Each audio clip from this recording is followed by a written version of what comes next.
مزار شریف کې د واده په یو محفل کې د الکولي شرابو څښلو له امله 15 تنه مړه او 7 تنه نور مسموم شوي. دا پیښه وړمه شپه 4مې امنیتي حوزې اړوند کارتي زراعت سیمه کې رامنځته شوي.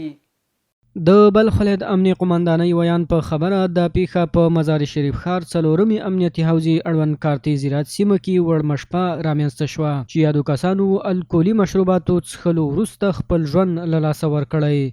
3 تنه ځوانان هغه وخت خپل ژوند له لاسه ورکوي چې کله دوی د واده خوښیو ته دعوت کیږي، وروسته له هغه نه دوی د میتانول په نوم ځینې نشهیي توکي دي دا څښي او بدبختانه چې دوی شفخانې ته په لاره کې خپل ژوند له لاسه ورکوي. د بلخ ولایت د عامې روغتیا ریاست هم یاده پیښه تاییدوي، وایي چې یادو ځوانانو د میتایل الکل څښلو له امله مړه شوي.